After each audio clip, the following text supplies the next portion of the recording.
Hi, everyone. Welcome to the virtual Cobalt Cafe. It is week number 274 of our series. Thrilled to have you all here with us to participate in the open reading, as well as to hear our featured reader, who is our own regular member of our Cobalt tribe, Heather Romero-Kornblum. Heather, happy that you're here with us every time you're here, and especially excited that you're here with us tonight in the featured reading spot. My name is Rick Lupert, in case anyone needed to know that for tax purposes. I'm your MC of the event. We're going to do a little bit of our open reading first, as always, and then we will uh, have our featured reader, Heather, and then we will have the rest of the open reading. If you would like to read and you haven't already done so, please send me a message in the chat, and I will be happy to add you to the list. As always, it is a two-poem maximum situation, and less is more is the suggested time limit. Also, make sure that you have the chat room open, since we lock down the mute and unmute button, just because we're dictators over here and we like to have complete control over everything.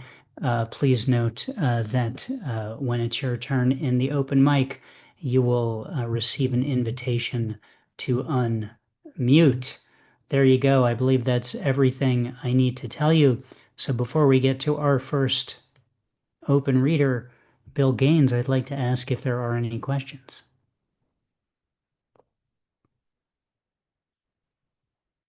Cathabella, yes. Rick, do you have any memories or experience of a mysterious box? You didn't know what was in it, and then you did? Uh, yeah, I have one. I mean, that's like every time I get a present, right? Or anyone. But the one that really sticks out in my mind was it was my birthday, and I went to a restaurant with my wife and a good friend, and they had brought a big, giant box with them to give to me. And I opened up the big, giant box, and it turned out in that box was a slightly smaller box. And then I opened up that slightly smaller box, and then inside that was a slightly smaller box. And that went on for many, many boxes until finally I got this little present in a tiny box. Which solved the mystery of the big giant box, but honestly was a little disappointing, despite the fun. I thought I was getting a really big present. What was it? Uh, I'm going to keep that to myself, Cathabella. Just one question per person at this point, but I appreciate the That's curiosity. awful, awful. Thank you, Cathabella. Good question. Martin, yes. Good evening, Rick. I was wondering if you can remember the last time you actually heard your voice echo and it wasn't on a Zoom call. Hmm. All of my memories from when I was in the womb, of my voice echoing all the way back to from when I was in the womb, involve me being in a Zoom call. Uh, I remember my very first Zooms from in the womb. My mother's womb was one of the very first places to get that technology. So, I really can't think of a single time outside of being in a Zoom situation that my voice echoed. Interesting. I think I Echoed. definitely can remember it, but I'm not sure if I can pinpoint exactly when the last time I heard my Zoom echo outside of a Zoom call. So, yeah. See, no one knows. All right, great question. Thank you, Martin. Any other questions before we get going? Okay, the first five readers I have on the list are Bill Gaines, Cathabella and Jackie, Martin Parker, Christopher Bogart, and Carrie Cox. If you didn't sign up to read, send me a message in the chat and I will be happy to add you. As always, on deck, the collab Cathabella with Jackie. Today, please welcome our first reader, Bill Gaines. Hello, Bill.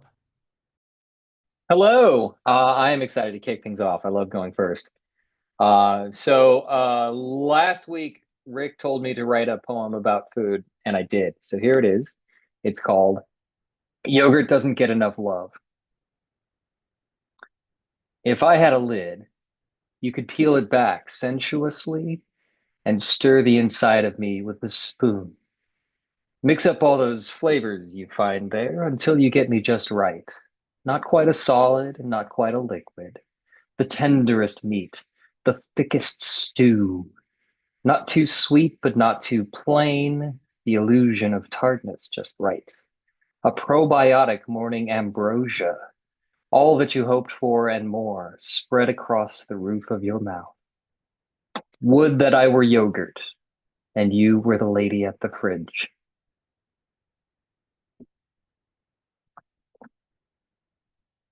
And then number two is a different poem called Bring What You Must.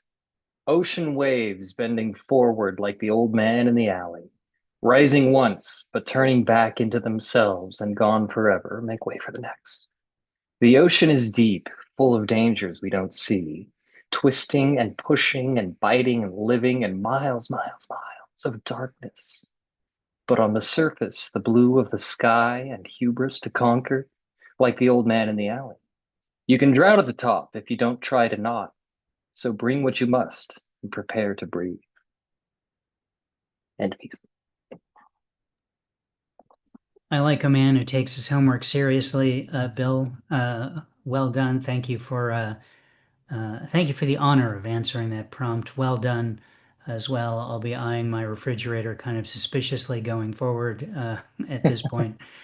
And a nice job opening up the festivities for us. Thank you. Thank you. It's always a pleasure to be here. Pleasure to have you. Round of applause for Bill Gaines. Thank you, Bill. On deck, Martin Parker. Please welcome now our duo collab tonight, Cathabella Wilson and Jackie Chow. Hello to both of you. Hello, Rick.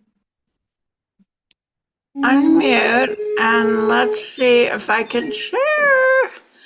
It says it's not turned on, but I'm sure you turned it on, Rick. I'm sure you did. Okay, let's try again. It's still not turned on. There must be something in that mystery box. No, never. It's not turned on. That says it's the host's I have fault. enough trouble turning it on when it is turned on. Oh, Not turned That's on. okay. We're entertained. yeah. Rick, does it say that for you too? You're muted, by the way. You want to try one more time? You're trying to share screen, is what you're saying? Of That's course. what's not turned Yes, on? here we go. Here we go. Okay. For Cobalt, here we go. Okay. All right. So we're sorry Chris isn't here. But you remember Kazuaki, right? Kazuaki is our great inspiration. And he says, damp timbre. Out of the harpsichord she plays is a toy mysterious box. Long time, hidden tragedies issuing from. Long time hidden tragedies issuing from. You think he would be here and represent himself, but no. A last lament from the broken soundboard. At least this Rick is here. A kaleidoscope of emptied sea glass jangling on the ocean floor. And now our featured other person who isn't here, Peter, our favorite. Rick, Yes, a very do you want to read Peter? No, I'm he's sorry. muted. Rick, do you want to read Peter? No, he's not reading. Okay, Pandora hides in the tragedy box, waiting to trap any homesick evils that might come to visit. Picture frame, a generic birthday gift. Our little clique locked inside the four corners of yesteryear. Very good, Jackie. We all have those little clicks inside the four corners of yesteryear. It was a dream, she sings back to the frog, who kissed her as she stirs the pot for the next wedding feast. Adjacent stars seem so close, but light years apart. You and me in a room, staring into space. That's great. Here's Kazuaki again. Cold wind blowing through the backyard. Old widow reaps alone. Wintry chives. Kazuaki. And Cathabella says, leaflets in spring on the lips of the deer who has eaten the last of autumn's roses. I love that one. Oh, thank you. And Jackie? After the rain, clusters of mushroom burst into bloom. I am all alone among the multitude. I love that one. Okay, here comes Rick. Our Rick with his flute. Oh, it doesn't matter. Saves the day now. This What's is- in the mysterious It's box? Kodai shakuhachi. The shakuhachi came to Japan in the 8th century from China and via Korea, and this is a replica of an 8th century shakuhachi. In your very midst. Yeah. Okay, thank you, Rick. We did it. Thank you, Cathabella. Thank you, Jackie. Wonderful. Thanks, all of you, making a 2-person collab sound like a 5-person collab. Well done, Cathabella, Jackie, and Rick. Sakahachi matters a You're great so deal noisy. as far as I'm concerned. All right, cool. Give a round of applause to all of those folks. Thank you guys very much. On deck, Christopher Bogart. Please welcome now Martin Parker. Hello, Martin. Hello again, Rick. Good to see everybody here tonight, even if it's not quite as many as sometimes. It's great to be here, and thinking of the upcoming holiday, I've got this poem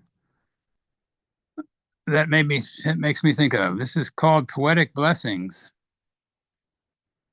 So many times I have been blessed by words that have my ears caressed. And now these visions coalesce with memories of those who now have passed and left behind sweet thoughts at last that I've released into this vast wide flow of poems shared on these newfangled virtual platforms that please my heart and set my mind at ease. And this is another similar one called Resonant Echoes. I wonder if the words I share could echo through the electric air, expanding out to pretty how towns and other resonant venues where the poets and singers I have heard, resounding through the corridors of time, relax and let their spirits recline to hear my mix of reason and rhyme. And thank you very much. And I'll put my usual links in the chat, including one for my new calendar that includes my wild turkey and 11 other animals in case you want to see a whole bunch of them at one time. Is it a living wild turkey or a bottle of the stuff by any chance? Unfortunately, no, it's just a turkey made out of the words for turkey, like the one behind me here in my background. Got it. Okay. Well, sorry to disappoint. I would not say disappointing, just, I just need to adjust my expectations to There we know go. what Cool. we're talking Glad I about could help here. with that. Thank you, Martin. Thank you. Lovely art, lovely poetry. Thank you for being here. Round of applause for Martin Parker. Two more readers than our featured reader, Heather Romero-Kornblum. Carrie Cox, you're on deck. Please welcome Christopher Bogart. Hello, Christopher. Hello, Rick. I don't know that I can beat what's come before me, but at least I'll add to it. I hate to sound like a downer, but the statistics came out that over 190,000, quote, undocumented people have been taken off the streets in the country. I happen to, one out of every three of the kids that I taught for the last 25 years that I taught were, for the most part, undocumented from Central and South America. This is a poem that I wrote in a book that, here it is. It's called The Eater of Dreams. And it's called Social Security. And it's about one of these kids who asked me to take him to look for a job after he graduated from high school. After the afterglow of his family's first diploma, after the green gown, the brown shoes, and the goodbye blues, it's time for Eduardo to find some work to jumpstart his career. He has no skills to sell, no prospects worthy of mention, and nothing to recommend him unless the gang to which he belonged is willing to offer a reference. Missing numbers still plague his days. Missing driver's license, bank account, social security, a dearth of digits, including those tattooed on his fingers in faded blue. Their memory lingers, but no longer dictates commands. The first day of July, I picked him up on Morris Avenue. Once in the car, we joked about the possibilities. Corporate CEO is out. Competition's too stiff. For illegals without ID, dishwashing job perhaps. We hit the restaurants, performing by the numbers now. And for application, fill it out, return with a smile. We'll call you. Polite lie. Stop after stop. App after app. A cattle call where all the cattle are without numbers. He hasn't eaten since last night. We find a local spot. As the waitress takes our order, I ask if they're hiring. Discreetly, I tell her he has no documentation. She promises to ask and then returns with all our food. She tells us when we're finished that the cook will talk to him. We'll go back into the kitchen. The cook speaks in Spanish. Tener un trabajo, Eduardo asks. The cook replies. And as we leave, he says he wants to sell me a fake ID. I pay the bill. We leave the place. There's nowhere else to go. As we depart the parking lot, he quips, I don't even remember Mexico. That's the first one. And the second one, I would like to do something I don't think I've done ever before. And that's to read someone else's poem. From this book, which a lot of you are in. It's called Can't Make America Great. You can't make America great when people are scared to death. You can't make America great when people don't rise to pick up the crops. You can't make America great when people can't love who they want. You can't make America great when people can't have the children they so wish they had. You can't make America great when you can't be who you are. You can't make America great when all you spew is hate. You can't make America great when you can't speak a single kind word. You can't make America great when you want people to get sick and die. You can't make America great when you are the embarrassment of the world. You can't make America great when you're tossing out the people who make it so. Yes, you know it. You can't get respect to your model respect. You model respect. You can't make America great when you speak of law and order and break every law in the book. You can't make America great when you call immigrants criminals, but then pardon violent insurrectionists. You can't make America great when you talk about unity and create nothing but division. You can't make America great when you claim to be the greatest president, but you're truly just a bully. You can't make America great when you stain everything that's sacred. Everything that's sacred. The day you resign into obscurity is the day you will really make America great. The poem was by Martina Robles Gallegos. Thank you. America, current status, not great. Christopher, thank you so much for both of your pieces. We're going to hear from Martina herself in a little bit in the open reading. Very nice of you to share one of her poems as well from that book, Silence is Consent, which you put together, which is great. Thanks for being here. Thank you. Round of applause for Christopher Bogart. On deck, on deck is our featured reader, Heather Romero-Kornblum. Please welcome now Carrie Cox. Hi, Carrie. Hi, Rick. Hi, everybody. Nice to see you tonight. Happy Tuesday. Happy poetry night. I have two poems. The first one is on paper. Woo! I wrote it with a pen. It's crazy. I know. So old school. It's called Assassinated.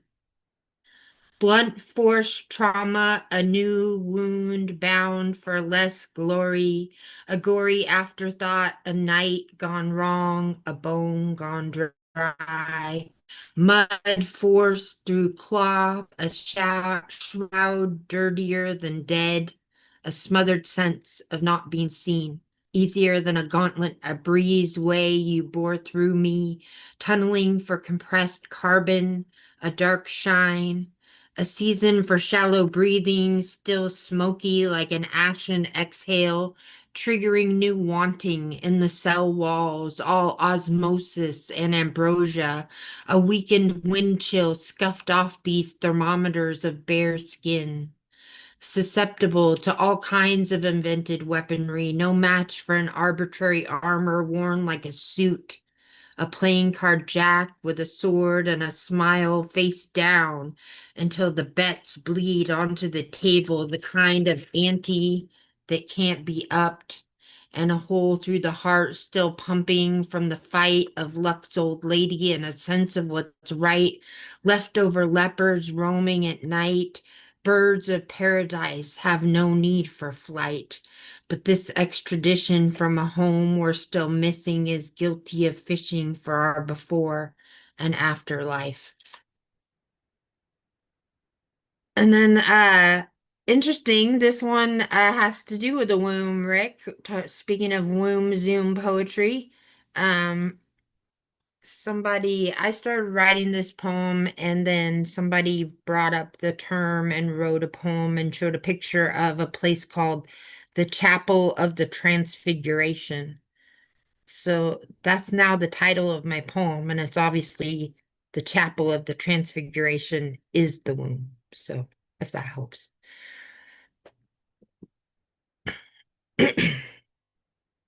Hearty helpings of well-intentioned whelping, delivering ominous tales in between the sounds of yelping.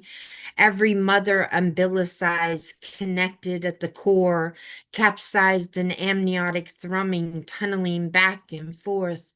A transmogrified weapon made of motion and sediment, caked up constants that cleave the breathing into ancient offspring, oracles, crying prophecies of newborn philosophies given to fallopian fawning, the ancient game of rook and pawning, the feast of mathematics undulating and multiplying into 1,000 pulses and 1,000 places, a trillion cell walls parading into special spaces.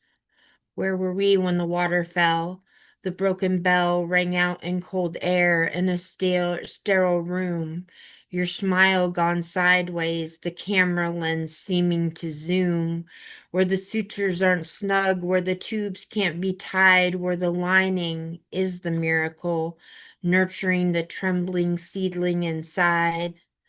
So many times we crouched, a womanhood ritual, silent or screaming, no matter or doubt.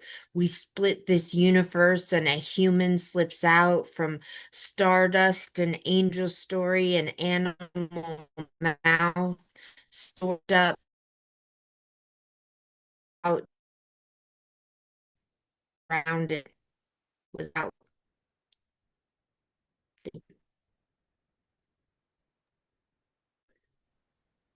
Carrie, out of sight. We split this universe and a human slips out. That just happened to me the other day. I can't even explain it. It was crazy. Great poem. Always great when you're here. Thank you so much for being here tonight. All right, Thanks, round of Rick. applause Thanks. for.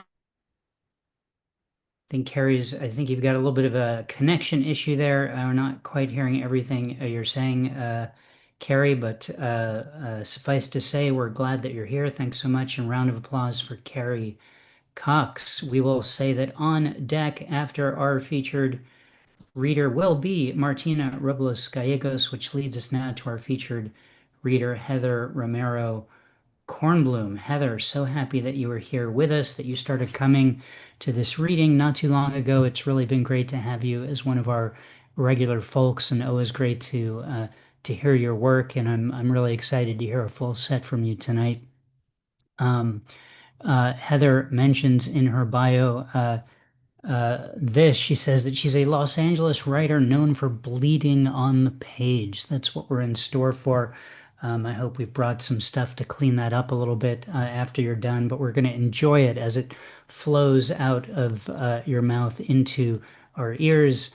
She is a former academic researcher and had some difficult experiences, some near-death experiences recently, and some personal troubles as well, which eventually brought her back to poetry, and in her and are detailed a bit in her book "I'm Not Over You," which came out on Four Feathers Press this year. In fact, it won the Four Feathers Press chapbook contest. So Heather is not just a mild-mannered citizen of poetry, humbly wandering the Cobalt halls, but she's an award-winning poet who we're lucky enough to get to hear all the time here in Cobalt Poets. I know every time you read, I enjoy it, and it's going to be great. Please welcome our featured reader, Heather Romero-Kornblum.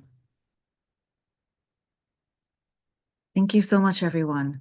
Yeah, I will actually probably read the chapbook cover to cover as part of it, but first I'm gonna read this poem, which is in Southern California Fruit, one of Four Feathers Presses. recent anthologies. And it's called When I Was Dying, So He Would Get to Know Me. Maybe remember the woman who took him to playgrounds and on her delivery routes. The woman he cried for at preschool during nap time, who made him take swimming lessons, flute lessons, attend soccer camp once, just to try something different. Also, the woman who wrote poetry, who painted and crafted, who went back to school when he was a baby, catapulting from community college to a PhD student, who learned how to code in her 30s, who thought it was never too late for anything, the woman who loved dancing, puma suede, and crying. Though when she was dying, she was afraid to cry, unsure if it would break her body more, hasten an undesirable outcome. The thought of orphaning my son right before his 5th grade graduation, when I remembered dropping him off on the first day of kindergarten. He told the teacher he wanted to learn how to write. How do you tell your child they will have to grow up without you? I couldn't, so I lived.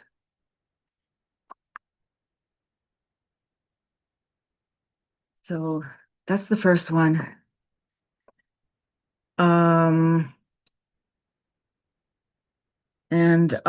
Now I am going to read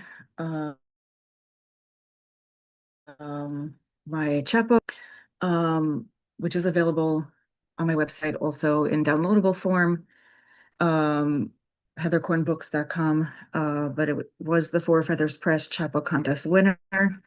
It's called I'm Not Over You. And 1, slightly extended haiku, the crux. I was wheeled into that ICU, your beloved wife, and walked out a liability. 2, next. I will always be the woman you left 2 days after a liver biopsy in a moldy apartment with a broken elevator, uninhabitable, and the landlord incorrectly served a pay or quit on our 8th wedding anniversary. 3, appendages. We were your family, appendages you accessorized for 10 years. I showed wear and tear. 4, yes, I am bitter. Prednisone is bitter and has got nothing on me. 5, post-separation love letter. Go to turbotax.com. Select TurboTax Deluxe Federal and State. Choose Windows, he says, as I listen to Everlong out of clearly masochistic tendencies. Go to Downloads and double-click the download to install. Use license code --. Dave Grohl rasps in the background as I remember my separated husband over me. Eyes, tongues, everything connected. We used to, and once recently, simultaneously orgasm. After, you would gesture to me to keep lying under you, on top of you, next to you. We told each other, I love you. Our wedding song was love song. I was a desperate single mom who thought she found her soulmate. Wearing a green abstract print cotton flowy dress at the potluck picnic party. You were gentle and soft and loved me more than anyone ever did. We fed each other cake for the requisite pictures that ended up in your immigration file. I was wheeled into the ICU, your beloved wife, and walked out a liability. You don't need a username or password, he explains. You're downloading the software to install it. It's asking me for one, I say, clearly missing half my brain from long COVID and all the meds and obsessed with naming things. It's creative, he says, about this poem when I read him the first few lines. But it was real to me. 6, Ghost, circa 3 months in the fall of 2023, during a bad patch. I tried to revive what I thought was the ghost of my marriage. It didn't work. I found myself talking in tongues, chanting, whispering over the carcass of what I thought was created by two people who took vows, until I realized I'd breathed life into it all by myself. All along, I took dust and fashioned a man. I made him feel love that was a figment of my imagination. Things that come from dust ultimately don't exist. In my deep want, I would have believed any talking shadow and any swirl of the wind. The thing about particles blown by the wind is that they contour, but they also scatter. I didn't realize there was no there until I found myself high-pitched, high-strung, eyes wide with disbelief, gesturing over a ghost, waiting for the wind to blow back the particles, the dust. The shape I remembered in a cycle of contour and scatter, form and settle. The thing about having a partner who lies for you is that when you start to crack, they crack too. I wished for the dust to remain scattered so I could see it for what it was. And yet, we breathed life into the marriage again. We were our best selves, full of gratitude. I thought we were the miracle until May contained dairy did us part. 7. Ride and die, slightly shrunken haiku. You weren't my ride or die. You were my ride and leave me to die. 8. Shoes. I gave away your shoes because ghosts don't wear shoes. 9. Ghost circa 2025. I tried to revive the ghost of my marriage again. It didn't work yet this time. I still found myself talking in swollen tongues, chanting, whispering, over the carcass of what I thought was created by two people who took vows. I did not breathe life into this marriage all by myself, but I made myself into glue, gooey and squishy and likely to ruin the laundry. No core to me anymore. When my core was gone, my husband fell apart. He didn't understand the swollen tongues. I became his lab rat. With each experimental failure, he worked himself up to leave me, forget about me, never think about me again. I learned that everything ultimately comes from dust. That's why glue is so necessary. We are all talking shadows. We are all swirling winds. We all contour and scatter. Particles balancing on other particles. The space between particles filled with other particles. In the absence of glue, I'm afraid to break things and afraid to then put them back together. 10. How do I offer myself to you in death? I didn't know how to offer myself to you in death. Selfishly, I wanted you to bury yourself with me in my tomb. I wanted you to caress me as the life force left my body, hold me as I expired, be worth something to you as I lost all value, remembered as my own synapses fade into nothing. It is an awful thing to want. 11. White. I wanted to wear white. I wanted to be beautiful to you again, and not the woman too young whose diapers you had to change. My skin hung like bags that used to contain so much vitality. You pointed out my spindly legs to friends, doctors, my face distorted from prednisone and the rashy reactions. If you stayed, I could have handled it. I became a wind-up doll, on command, freak me out. My vulnerability turned me into a lamb, wet behind the ears. 12. Horny sad girl, no iron girl. I got banned within minutes from a platonic cuddle platform, from a username. I didn't realize it was a platonic platform. Horny sad girl with weird allergies wants cuddles. And maybe to show you how what I am, if it goes well. Horny sad girl is delirious with how much she misses you, the beloved husband, when she was beloved. Horny sad girl lost her mind when you visited her in the hospital and she couldn't be a wife to you for months. I almost asked you to find a surrogate to have sex with and think of me. I loved you almost enough. Horny sad girl couldn't give you up and was afraid to orgasm knowing you were leaving, both hungry and cautious, as she became a wife again, but not beloved again.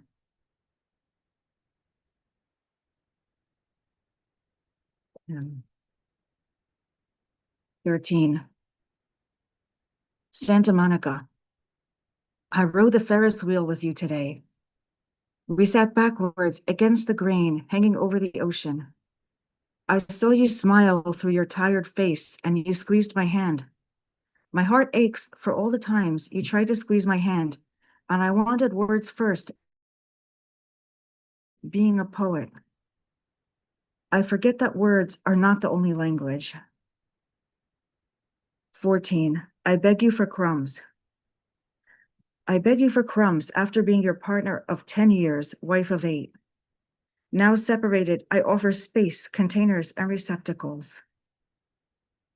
I am sick of starving. 15. Dancing. When I'm dancing, I still wish it was with you. Everything, I still wish it was with you. 16. Sold. I've already walked the coals, sold my soul to generational trauma, a Mexican-Jewish combo of guilt and wandering. I saw myself through your eyes, a woman and mother selected to carry on that contract. Till death parts us seems too short. Past and future lives beckon. Save yourself, I think about my son. How can I seal the grave over my head so that the journey to the crypts below ends with me?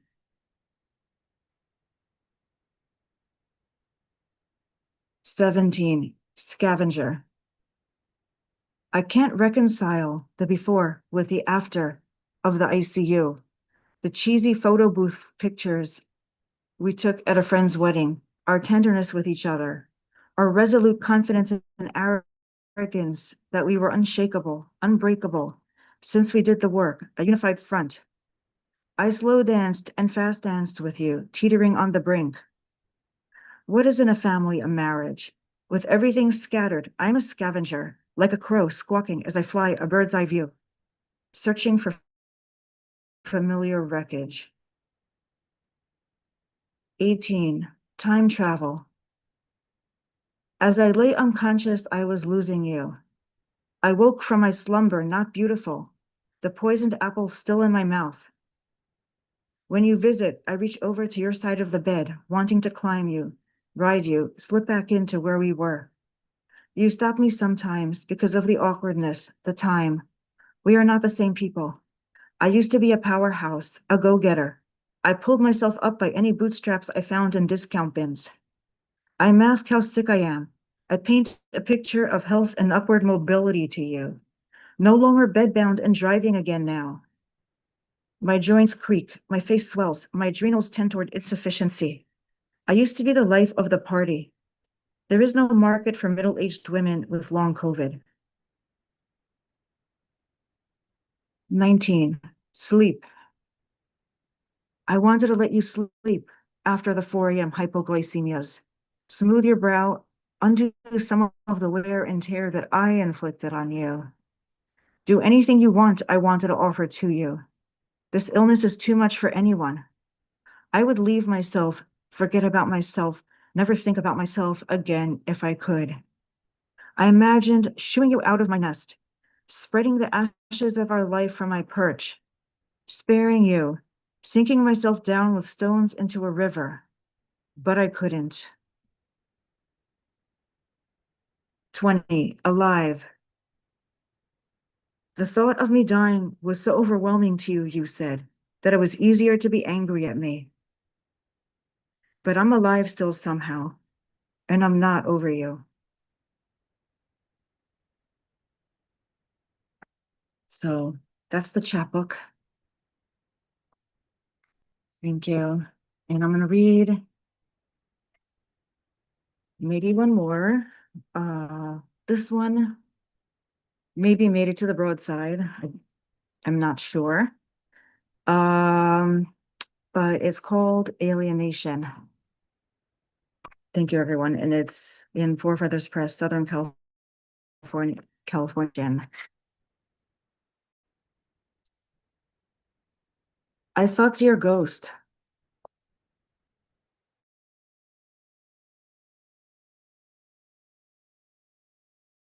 I wanted to force you back into your body, alight the nerve endings, trigger the muscle memory left in to taste what sight and sound have stolen, to say your name again. I fucked your ghost because, afraid and alone, I already left this plane.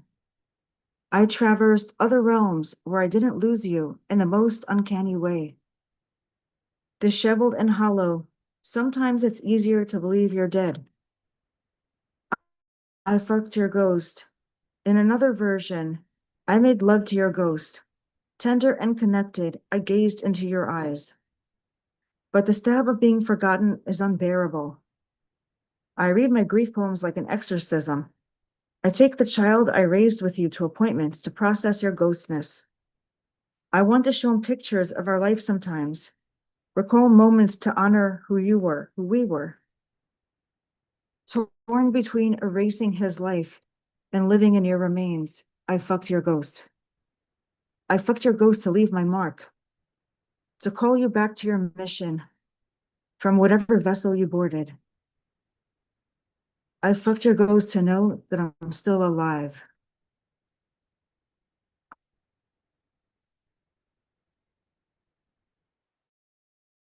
Thank you for that one. Don't know how much time I have left. If I should end there, if I should go one more. Rick, I'll leave it up to you.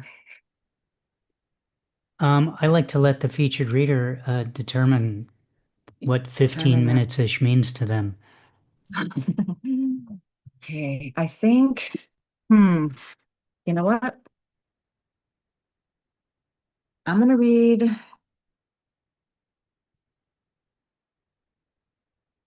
two more in that case. And one of them is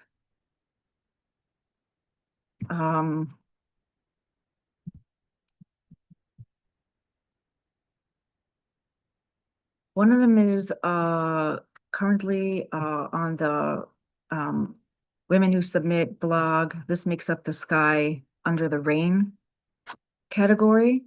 It's called LA in the Rain. I never wanted my family to end. I remember how hopeful we moved the contents of my son's life. I anticipated sharing with him again. I imagined him sleeping peacefully in the sun-drenched room, looking out to hills. Instead, it rained into the apartment, the building hallways lined with buckets and cigarette butts. One of the cats did her business on his bed, as I was left alone, broken spine, too open, with holes that couldn't be patched. I thought LA was a desert, where I could leave everything outside. And then I'm going to read this one called River, after my son's name.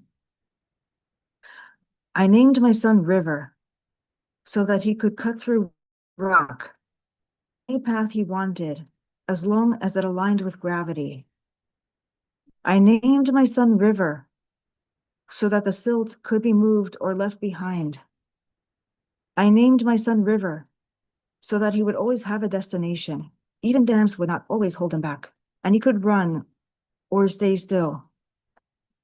I named my son River so he wouldn't be afraid to grow, ever changing, and if he shrank, he would still be a river or riverbed with the potential to be full again. I named my son River because I needed a journey, something to carry me downstream, forward. I named my son River, both sweet and salty, allowing for contrast, intermingling of currents. I named my son River. I saw myself as the guardian of coolness, wetness, vitality. I didn't want to go backward like the ocean. I named my son River as a nod to my deep need for nourishment, for my hope that life can be unrooted yet significant. I named my son River so that on my darkest day, facing my own mortality, I remember that I gave life. So thanks so much. That's where I'll leave it. And again, feel free to find me on heatherkornbooks.com.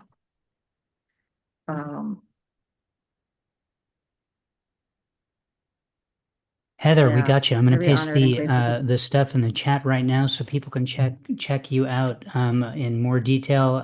Really astounding, powerful reading.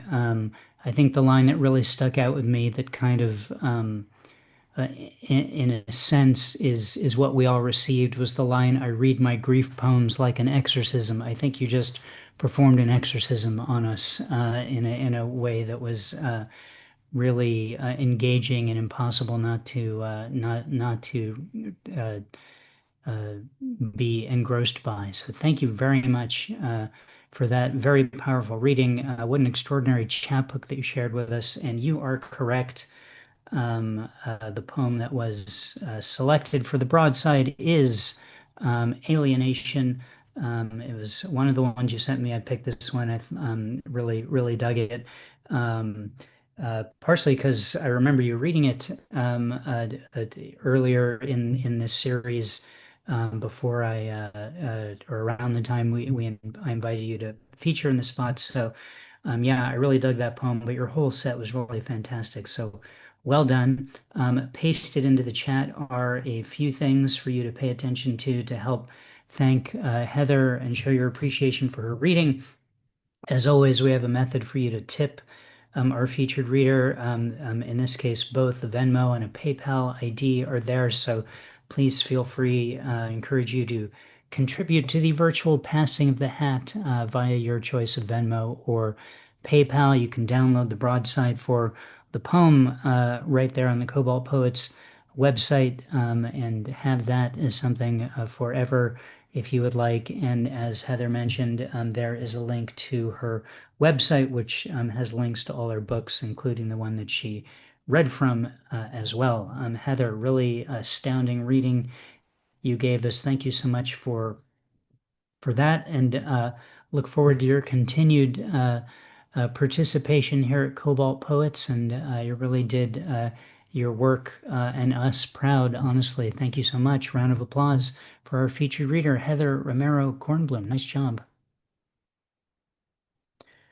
Next week, our featured reader will be the poet.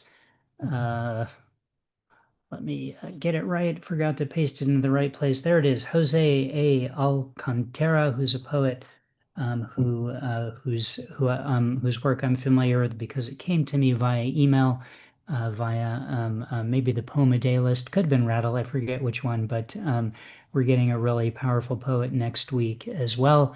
So get excited about that. That leads us now to the rest of tonight's open reading. Here's who I have in this order: Martina Robles Gallegos, Melody Anderson Brumidis, Jeffrey Bryant, Michael G. Hickey, Neil Deswani, Jennifer Elise Wang, Heidi Casa, Dig Wayne, Ed Potastic, and me. If there's anyone else who I missed or who would like to be added to the list, please let me know. Happy to add you to the list. Oh, Christopher George also on there, sorry. All right, just a friendly reminder, it's 2 poems maximum, and less is more is the suggested time limit. On deck is Melody.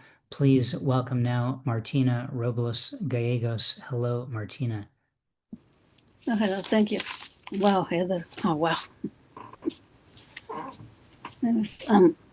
So I have one in 2 languages, so I'll read the Spanish version first.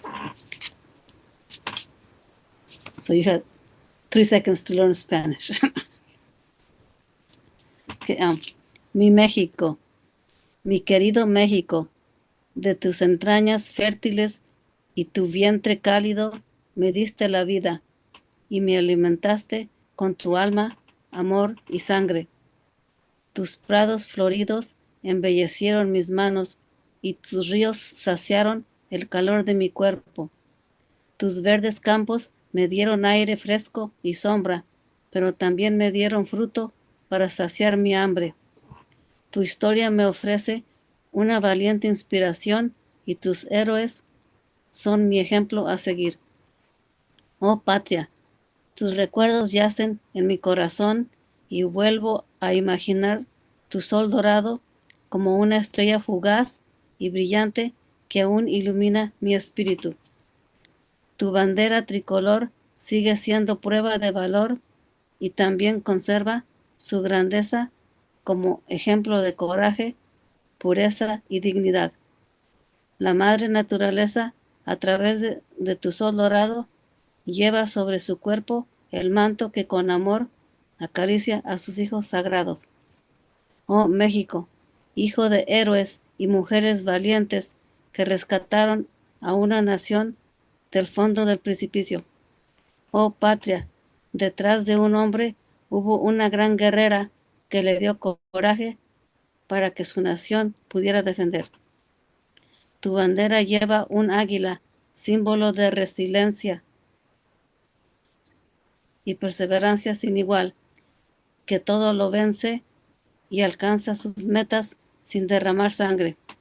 México mío, quiero pisar tu cálido suelo y besar tu bandera con mis labios, porque anhelo tu coraje y tu calor paternal. Mis palabras para ti parecen sencillas, pero mi amor por ti es tan sólido como el acero, ni el diamante más afilado puede penetrarlo. Patria, oh patria, quisiera volar con anhelo para sentir tu calor en mi alma y en mi ser y saciar mi sed de justicia con tu presencia.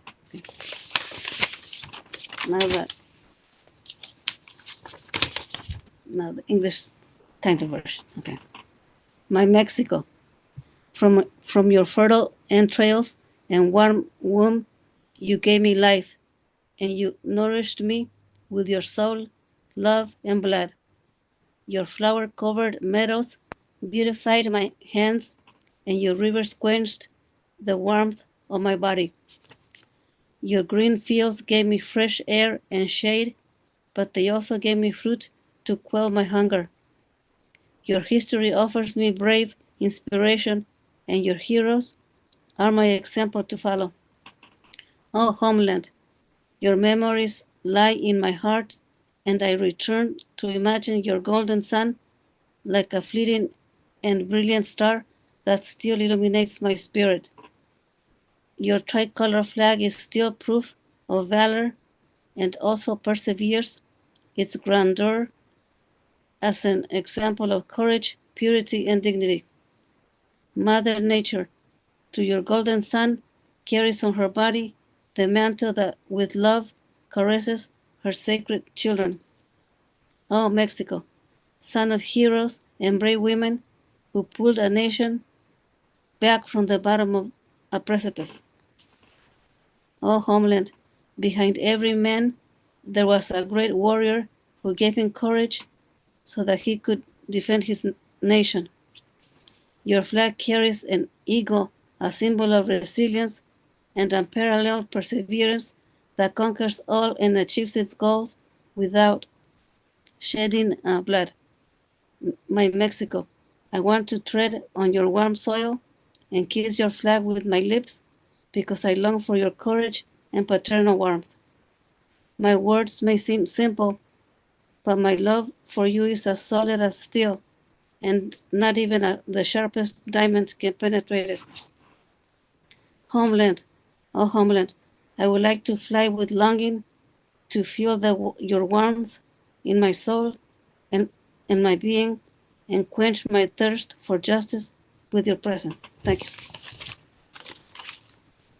Martina, thank you. I don't know that I was able to master Spanish within 3 seconds. It usually takes me a good 12 seconds before I'm fluent in a new language. So there's only so much time. I understand. For that matter, I barely can speak English, so it's beautiful to hear you speak in Spanish. By the way, regardless of my understanding of the words, it flows in a really lovely manner. So thank you for doing that. Thank you for being here. A round of applause for Thank you. Martina Robles Gallegos. On deck, Jeffrey Bryant. Please welcome now Melody Anderson Brumides. Hello, Melody. Oh, there you go. Well, that was wonderful. It made me think I should have paid more attention in Spanish class. But anyway, I did know a couple of words like también. That was about it. But anyway, very good. Very good to follow that. Wonderful one. This one is called Meow Meow. And I was going to see if she wanted to show herself, but I think she's kind of doing something else right now. And it goes like this. When I write, pencil in hand, a poem, my calico cat Meow Meow bumps the eraser of the pencil with her head. Next, she chews on the edge of the paper. She has something to say. Now she's bumping my elbow, but what is it? We've taken to sharing drinks at night about this time. Now she wants me to stop and rub her chin. Her tail is going back and forth, which in a cat is not a good sign. I'm pissed, I read. Stop the poetry, she cries, and let's have a cocktail. Drink started with her jumping up to my drink, often ice water, and delicately lapping in it. I was confused. Can we share a drink? Now I stop writing poetry, pick her up, and rub her all over. Her tail is still wagging. She is purring, which is a good sign. Drinks. I haven't had a cocktail companion like this in a long time. As a kid, I grew up making martinis for my dad. 3 gin to 1 vermouth with a green olive tossed in the middle. We also made cheese and crackers or shrimp with red sauce on crackers. Sometimes we'd cut celery stalks and put cheese spread, pimento a favorite, in the middle. If Dad had a guest over, we'd dress up our little brother in a white dress shirt and bow tie and have him serve the hors d'oeuvres. Mr. Nelson was our favorite guest because he had all boys and enjoyed the girls. There was 5 of us. It was later when I was in college and I ordered a martini at a bar that I realized how powerful they were. By then, my dad was drinking wine spritzers. It was too late, though. All those 3-to-1s for all those years killed his liver. Meow Meow and I keep our cocktails to ice water with an occasional splash of lemon. We have a Meyer lemon tree out back, so a splash of lemon comes easy. I decided to not keep my drink from Meow Meow. Instead, I make 2 drinks, one for her and one for me. She knows which one is hers. When my wife got sick, she moved into a hospital bed in the family room. I moved into a lazy boy next to her with 3 or 4 of our chihuahuas. There are 6, so one is in a cage and one in the hospital bed. The cat Meow Meow has our big king bed upstairs. In the morning, we wake at 6 a.m. Meow Meow comes downstairs. I let her outside with the 6 chihuahuas. When they come in, I give Meow Meow treats and meals of chicken and rice for the dogs. Meow Meow is now sleeping on the green rug of our bedroom. She'll come down for cocktails hour with me. Later, she'll sleep upstairs in our big king bed. Thank you. Melody, thank you. You've given me a lot to think about my relationship with my own cat and what I haven't been sharing with her. So thank you very much for the idea. Her off now for a minute. Wait a minute. Here she comes. This is Meow Meow. She's a little big to carry, though. Anyway, thank you very much. Thank you, Melody. Round of applause for Melody Anderson Bermudez. Well done. On deck, Michael G. Hickey. Please welcome Jeffrey Bryant. Hello, Jeffrey. Hello, hi. Heather, a powerful feature. Thank you so much. Um, this is a poem about the supermarket. In the fluorescent temple of abundance, I hear the avocados in chorus. singing an oratorio to Dolores and Cesar, softly as single seed fruit do, and I cry. My wine is mass produced to lower inhibition, machine harvested to foment revolution, and oaky and smoky linger on your surprised lips. In the fluorescent temple of abundance, I caress what is overripe, the gentle electromagnetism between elders. I've been on shelves too, aging away under the male gaze, looking for a bargain. In the fluorescent temple of abundance, I scanned you. You said a team member will be right with me.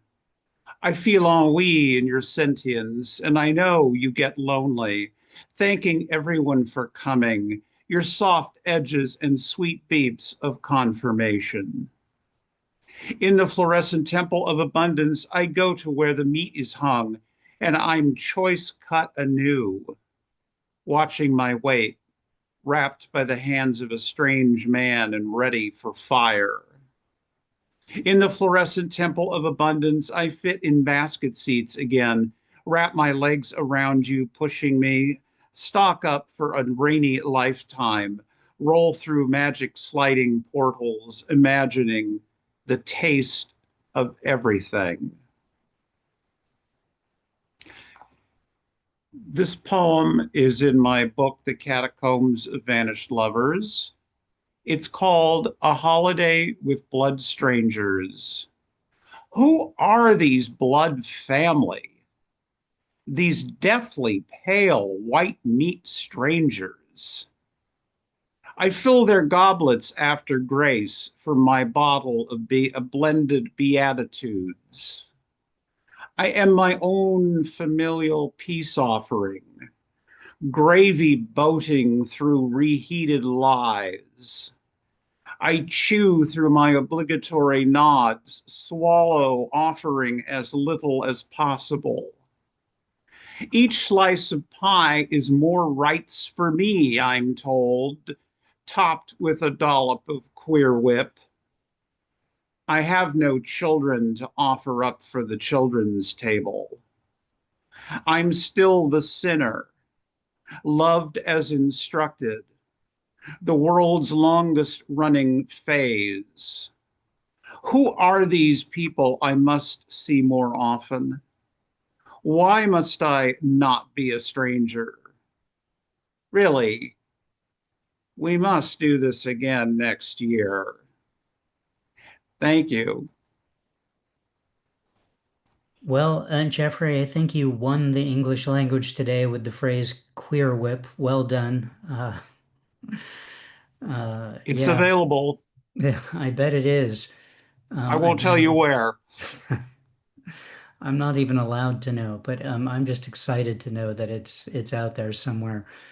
Jeffrey, thank you so much. Well done. Round of applause for Jeffrey Bryant. On deck, Neil Daswani. Please welcome Michael G. Hickey. Hello, Michael. Good evening, Rick. And Heather, wow, I've been here every week for like 4 years, and that was amazing. That was as good as I ever heard. I really mean that. Wow.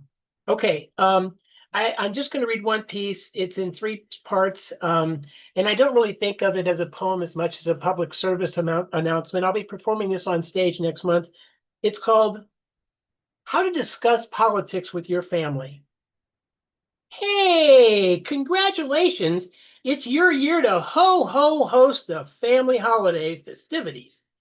In less than 2 days, in-laws and outlaws from 4 states will descend upon your humble abode led by grandma, grandpa, mom, dad, aunts, uncles, sisters, brothers, nieces, nephews, and a congregation of clumsy kids intent on decapitating your bobblehead collection. Remember last year at Aunt Pam's? It always starts benign enough. Please pass the yams. Would you like some more eggnog? But before long, it digresses into dumbass Democrats, repulsive Republicans, insults, innuendos. Somebody calls the cops, and finally, the big finish, you never loved me anyway. Sound familiar?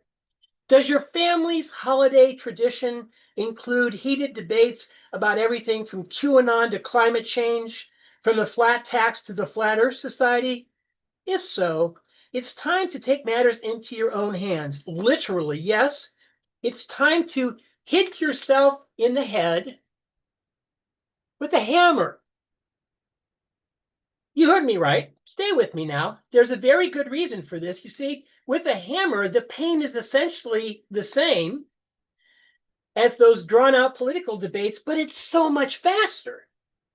One good bump, and you'll be fully engaged in holiday merriment in no time. We both know the prolonged political pain is inevitable.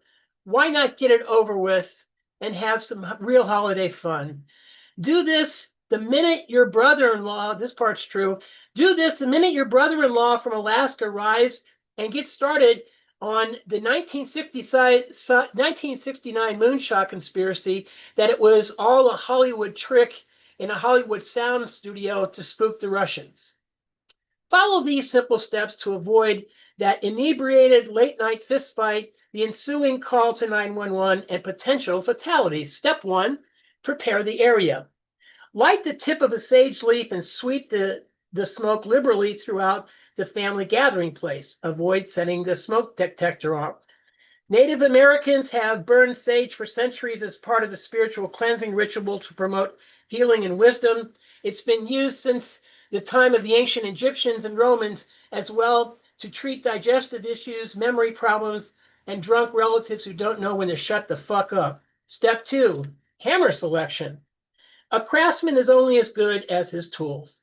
Be sure to find a suitable hammer, not too big, not too small, and then just hit yourself in the head, pretty hard too. You want to make a lasting impression. For obvious reason, metal mallets, jackhammers, and claw hammers won't work. You don't want permanent brain damage. You just want to make a point. You want to get their attention. We recommend a 16-ounce framing hammer with a non-slip grip. And remember, don't hit anyone else, just yourself. You don't want to end up doing an extended stay at the Gray Bar Hotel. Step 3, the percussion. In this final stage, be sure to target your forehead rather than your temple.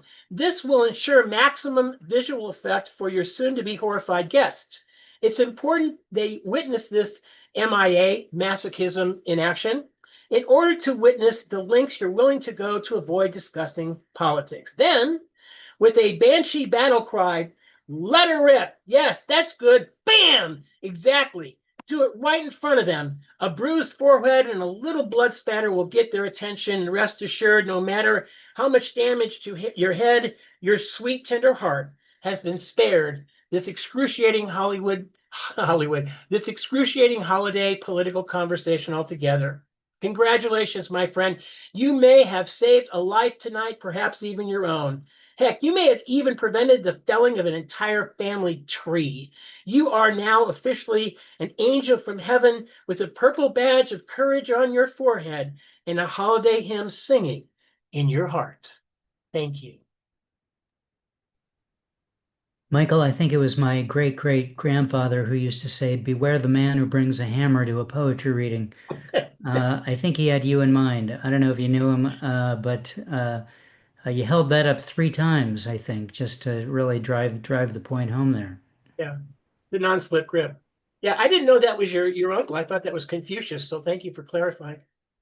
It was one of the two. My uncle, my great great grandfather, Confucius. I always get those 3 confused.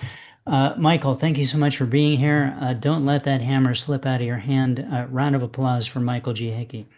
Thank you, Rick. And I got a new website and a new book out, so I'll put that in the chat. Thanks, guys. Do it.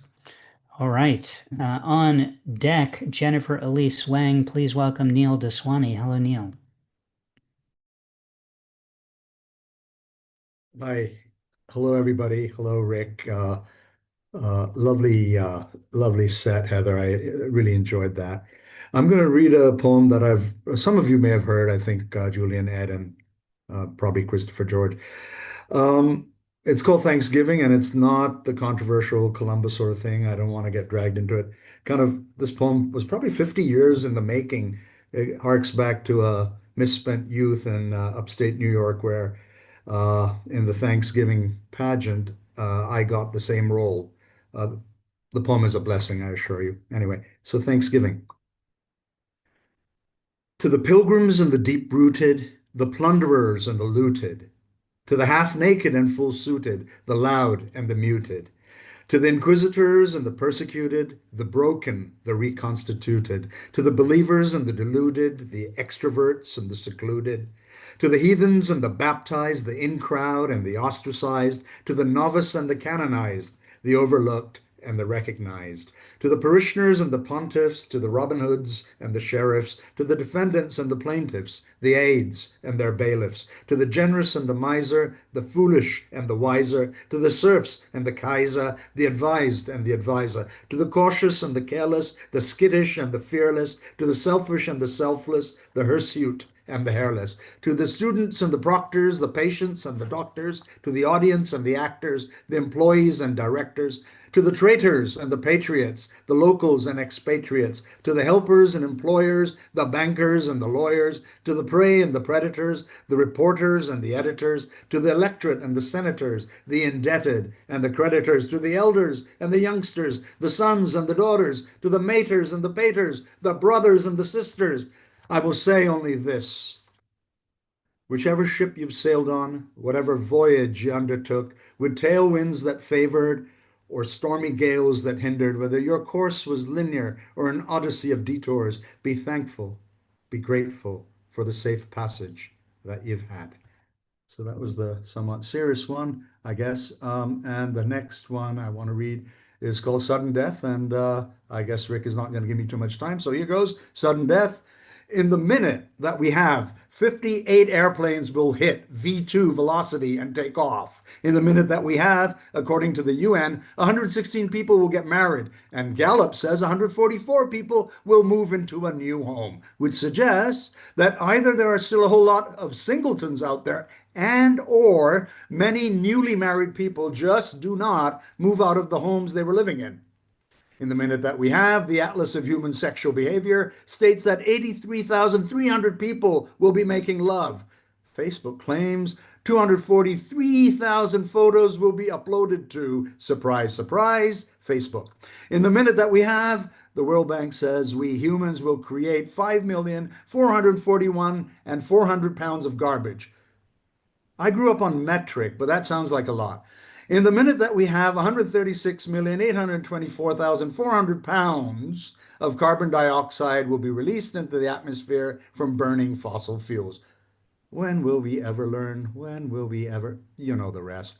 In the minute that we have before Armageddon, the three judges and Rick will ask just which part of this is even remotely like a poem, and I will have no answer. Thank you.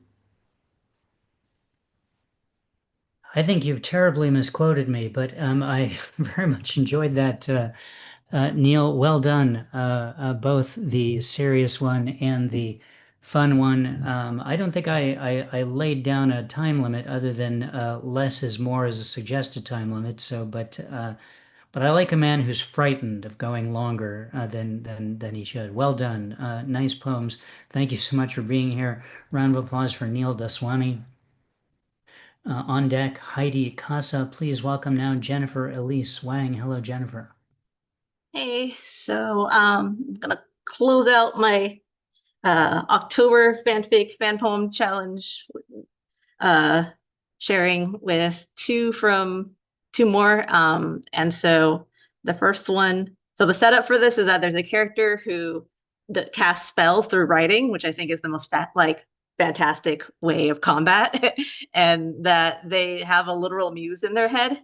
And so the two pieces are about that and what happens if your literal muse leaves and another one comes in. So the first one is a quatrain, and it goes, I tire of blank pages and the silence overwhelms. To get my half back, I will go down to the seven hells. And the second one, I got tired of doing quatrains for a month, so I broke the form and did free form. And so this one is from one of the muses' points of view. A vacancy, an opportunity I seize, slipping in between the gray folds of their mind. I reach in the crevices, hiding the words and images that form memory or fiction, or that third in between thing that they create. The rate of their neurons firing speeds up with their pulse. Agitation and anger lace their inner voice. I've been found. But there's another emotion that makes the synaptic cleft seem too wide to transmit the tales they're known for spinning, that has made me search for and then seize this opportunity. That feeling of wholeness once again stays their hand against me, makes me stay despite the danger. We're in this together now.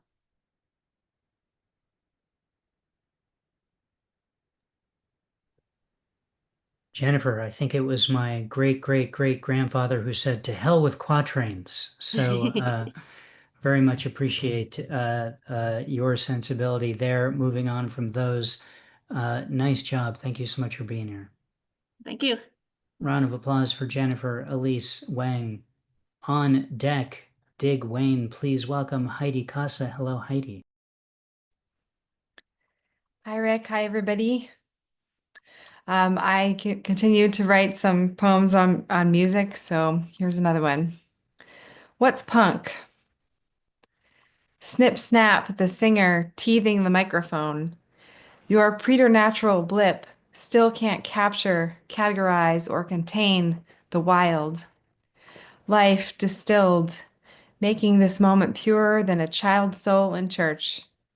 Turning away from the fake, who say they give, but take, take, take.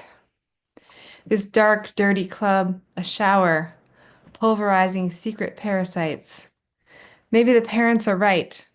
Punk is one long scream of no to everyone else.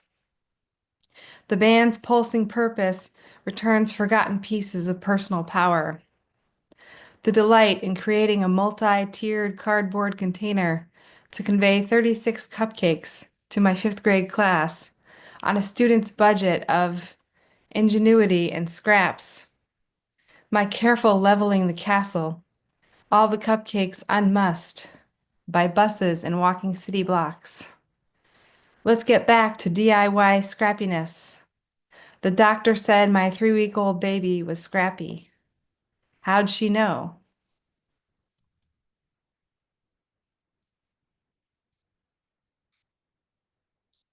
The snake has a long tail.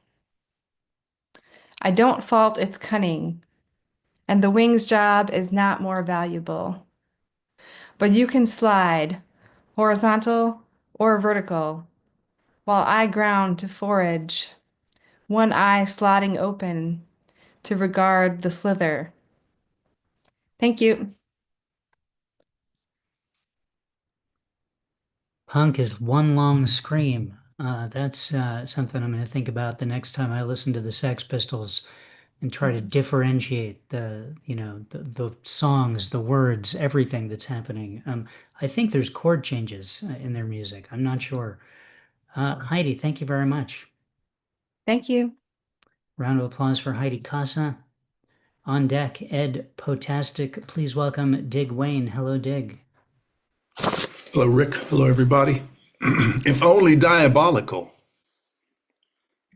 Explorers are we, dealing in scales, rungs, sensory abutments, excavating handed down life through millennia, with only a blink of an eye as time in which we must pray for a truthful glimpse, if we're lucky enough to even recognize it, whizzing past like every zip code before dawn, crashing into a truthful blurt that scares scalps to death on rising, and it ain't even memorized yet. Imaginary circumstances qualifies as overhead compartments willing to drop like red hot turbulence in the lap of your instrument's blue notes. Personal objects scurry under obligatory overalls, fitting big in the butt and shoulders.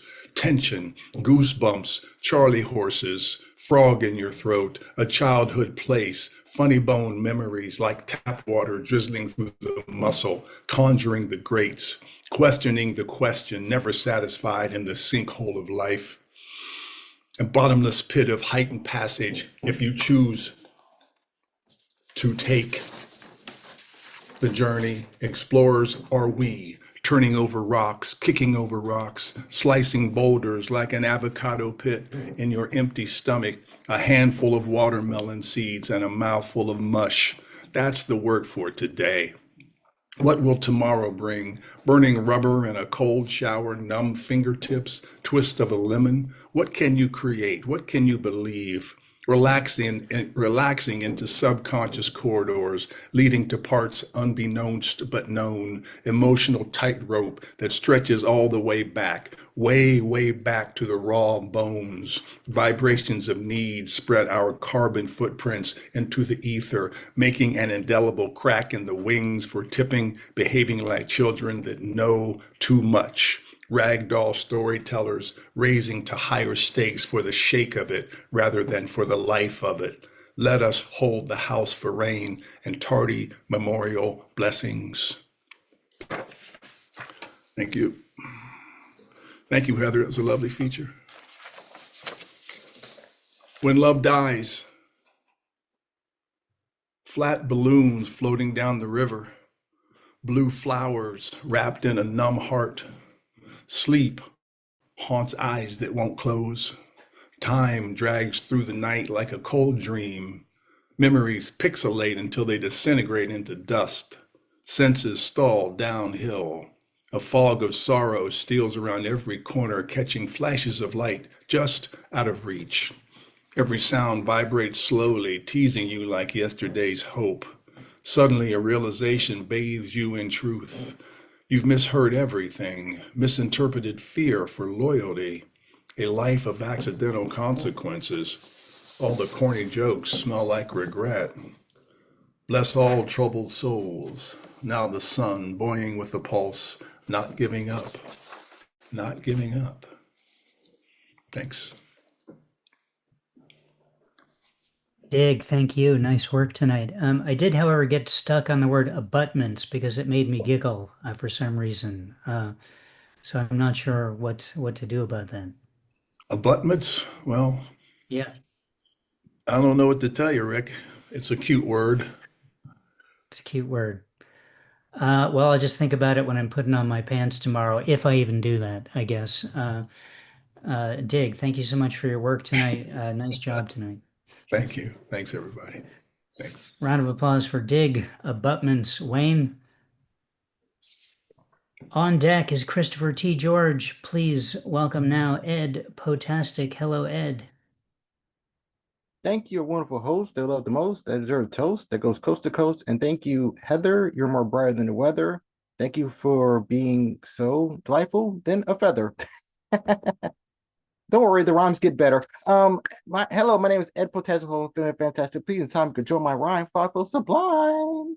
I got two pieces, so I don't take too much time. My first piece is called Garnish of Acrobat.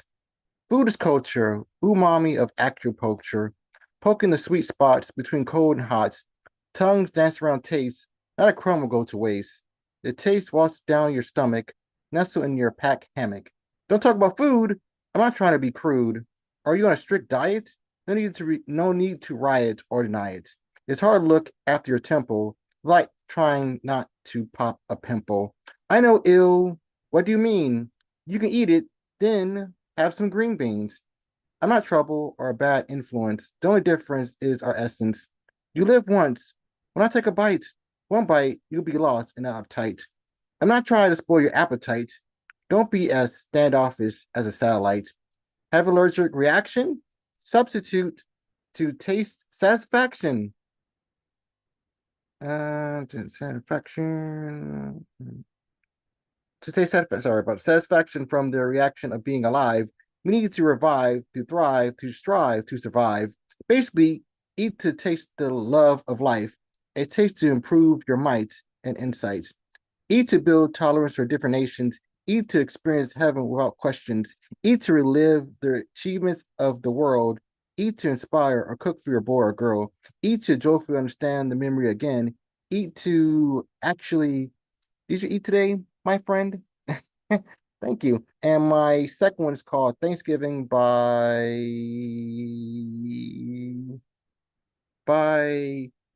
Kevin Seals. Thanksgiving is a time for sharing with your neighbors, family, and friends. People know home who feel all alone. Remember you always, amen. Thanksgiving comes once a year when the leaves decide to fall. In the oven, we bake the pies and the cakes, but the dressing I love most of all.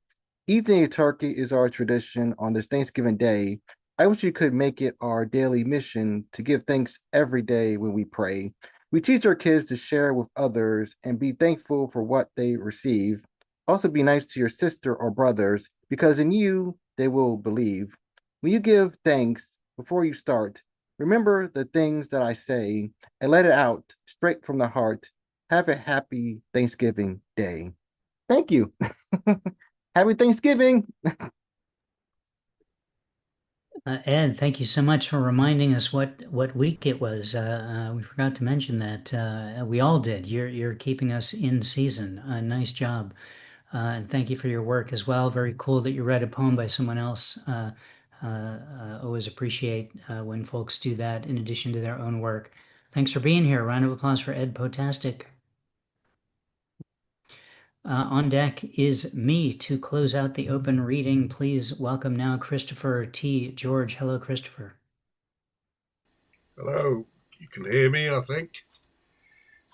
Okay, I have a couple of poems and a bit of a trigger warning.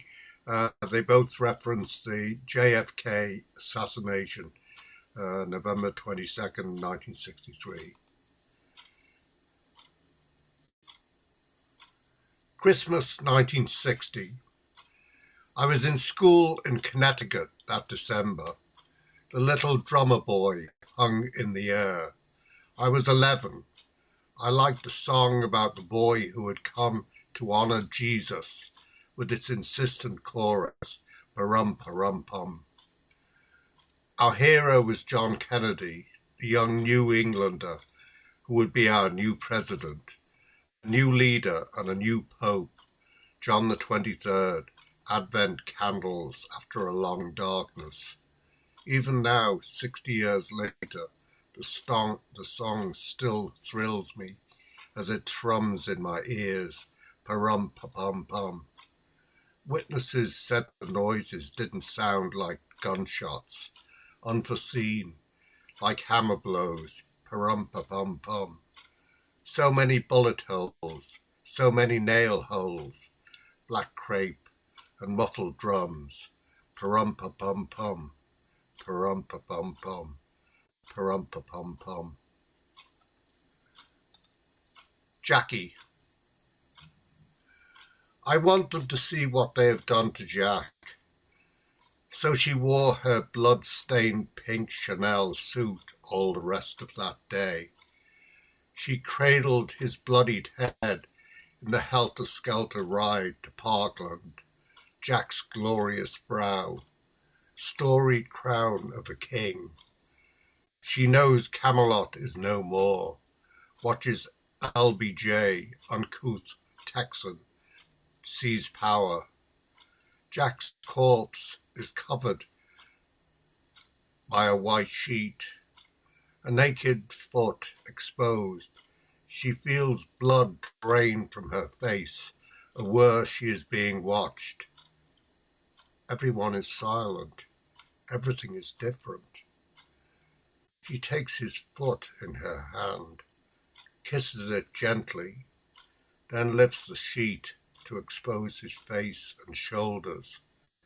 Recalls as a child no older than John, falling on the path, and how the nurse always kissed her better. She returns to kiss Jack's foot once more, and through the sheet, his leg, waist and chest. Finally, his lips. Now he is perfect again. Thank you. Thank you, Christopher. Nice work. A reminder of when presidents were presidents. So thank you for that glimpse. Say no more. Indeed.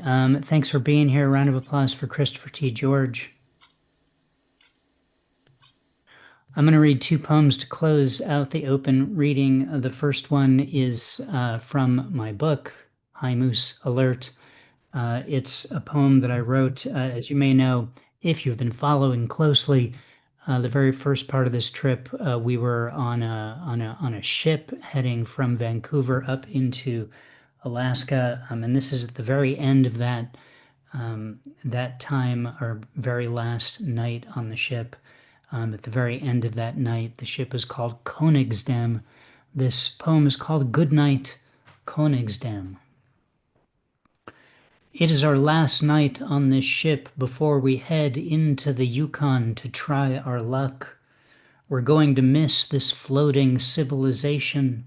Everyone knows our names, or at least they pretend to. Sometimes they'll use the words "remind me" to indicate they know who we are, though the immediate information escapes them. On this city at sea, we have danced and drank, we have eaten and eaten some more.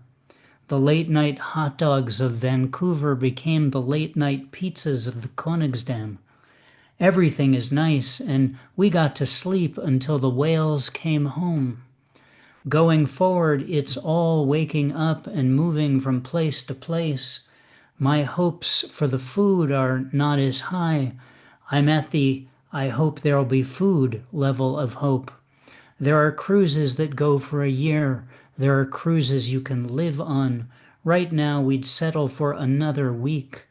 Who's going to know our names in Whitehorse or Dawson City? Who's going to recognize us in Denali? Moose? We have to get up so early, so obscenely early. I might not finish this poem before the alarm goes off. There's that one. And this is a brand new one written for this week's Torah portion, which in Hebrew is the word vayetze, which means "and he went out." The poem is called Comings and Goings. Though I may rename it Abutments, I'm not sure. And he went out from his home with his stolen birthright and blessing, and I went out from the East Coast with golf pants and no particular direction. And he went out from an angry brother who was saved by divine intervention. And I never wanted to go, but tweens have no choice in the matter. And he went out to the wilderness and slept on a stone and saw angels. And I find camping insulting, and if there aren't at least 3 pillows, it's a disaster. And he suffered his own deception and married the wrong sister at the price of 7 years. And I married the right one, and it wasn't even a decision. And he went out with 2 wives and 2 handmaids, and that led to a baker's dozen of children. And I just had the one, and he operates the motor vehicle now. And he had to go out again because his uncle had run out of daughters, and I settled in for this sheepless life, for this cushy mountainside joie de vivre, and had he not gone out, none of this would be written. We might be roadside sheep salespeople, and he did go out, so here I am interpreting this, wondering if I've already met the angels.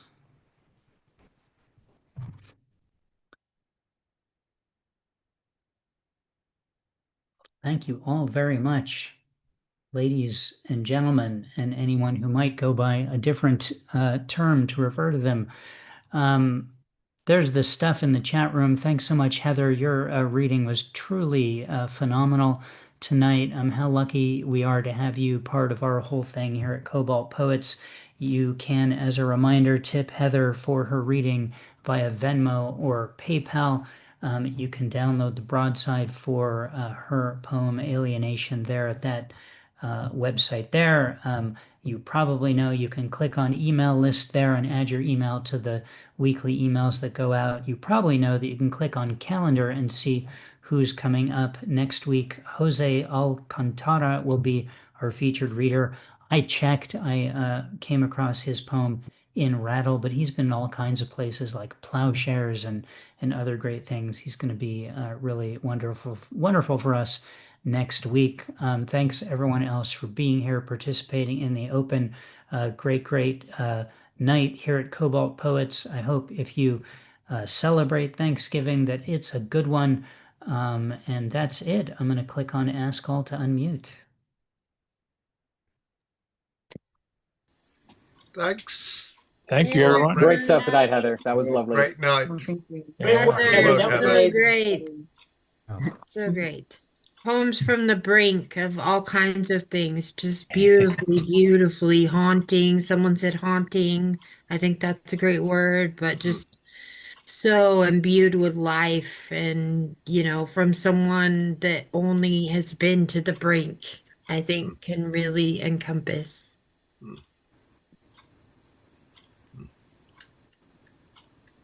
And yes, and happy Thanksgiving to everybody as well. I'm going to go. Have a good night. Happy Guys. Thanksgiving, Bill. Good night, everyone.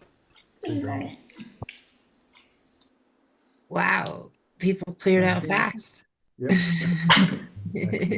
Night, everyone. Good night. Good night. Good night. Good night. Good night. Bye. Good night. Thank you. Rick, I Yeah. got nominated for a push cart Wow, congrats. That's from great. Finn Bell. Finn Bell's Mayari lit. So I feel like it all came about because of Cobalt. So, you get some kudos in there. Pretty exciting. Happy if if there's a cash prize, I assume you'll split it with me. Yeah, you get the finder's fee, man. Of course. That's great. Yeah, it's Well pretty done. exciting. That's a cool club to be in. Nice job. I've been on cloud nine all week, so nice. Happy Thanksgiving, everyone.